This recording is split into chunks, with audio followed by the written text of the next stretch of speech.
folks, how's it going? Rob, Chicken Ranch Homestead. I just wanted to make a short video today about firewood for the winter for us. This year I've kind of decided I really don't want to do coal. I would like to burn more wood. Last year we had a couple loads brought in, and this year I'm going to have a few more. But I wanted to talk about what we burn here and what we're doing a little bit different. This here is slabwood. A lot of people frown upon this. Usually it's pretty thin. As you can see, some of these pieces are pretty thin. I do have some thicker logs in here. And that's all good. Yes, we put out a lot of BTUs really quick when this stuff is dry. Right now it's still a hair on the wet side. It's right around 25%. But the nice thing is it's bought from a wood mill. It's essentially already split. So it's drying faster. We put it here in our carport. I have good ventilation. I have a couple windows open. I get some from the open side. And my driest stuff, my stuff that's ready to go, is actually all the way at the back. And I know that's kind of silly because I'm going to be pulling piles from the back instead of out of the front. But that stuff is already dry, so I put it against the walls. So it's not going to get as much airflow as this stuff out front. But what this is essentially comes from a sawmill that produces pallet wood. So they're cutting all types of Pennsylvania hardwoods except for walnut. So we'll have ambrosia maple, which is any maple with ambrosia beetle in it, which is highly sought after with woodworkers. With me being a woodworker, trust me, I pull a lot out. But a lot of maple, a lot of hard maple, which is your sugar maples, beech, you'll see some sassafras every now and then, which is used in making root beer, birchwood, oak, which I kind of frown upon. What else do I got in here? Cherry, of course, and a few other odds and ends. You'll have tulip poplar in here, which is a very soft hardwood, burns really quick. So what does that mean for us? It means for us that, yeah, I put a lot of wood in, but it also starts easier because it's thin. I'm not making kindling. I'm not renting a splitter or buying a splitter. It's already done. Because we run a coal burner, if I decide to get coal this year, it's a wood/coal. It's a DS stove. They're out of Lancaster, Pennsylvania. It's Amish built. But if I decide to burn coal or buy a pallet of coal, I can put this in, and this stuff ignites. It gets going pretty quickly. It lays down a nice bed of hot coals so I can get the coal going. So instead of having big split wood put in the boiler, you know, like pieces like this or this all throughout the boiler, I do some thin pieces. I get it going, it takes off pretty quick. I can get that coal down sooner than later. Waiting for this to burn off and completely coal out, I don't have to do that. The thin stuff just gets there faster, and I can burn a decent pile and have a nice bed. So that's why we kind of go with the slabwood. Also because of cost. If anybody here burns wood or it's looked into going to wood, wood costs are up this year. I've seen prices around $300 for a cord of wood. I can get about a quart of this stuff for about $50 to $75. Is seasoned firewood seasoned, ready to go right out of the bat? Absolutely. Do I have to let this dry off a little bit? Yes. But what I did is I ended up picking this up myself with some friends, so really not by myself.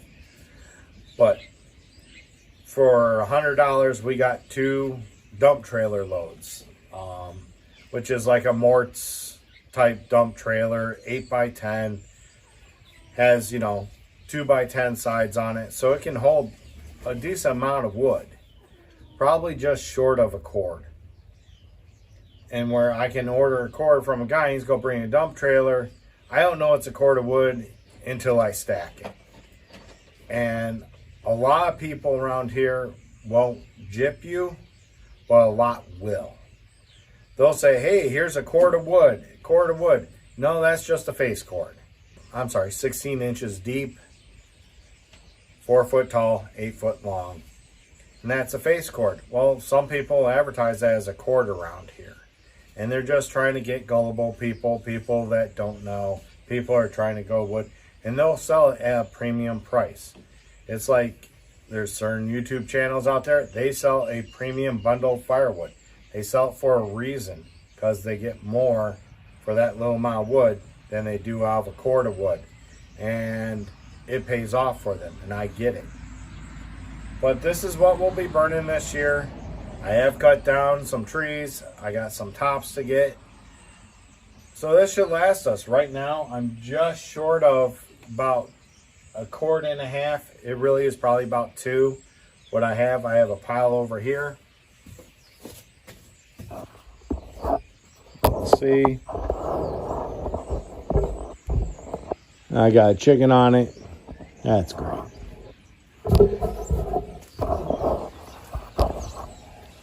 But yeah, I still got wood to stack and maybe split. I got these rounds, which I love throwing in the boiler. I had to steal a pallet, so I got to restack this. But I'm leaving this outside right now. It is so windy that it is literally, it's checking up pretty good. It's drying out pretty fast. It was off of a tree that died this year and one tree that I literally cut down this year. Actually, not that long ago. I have that.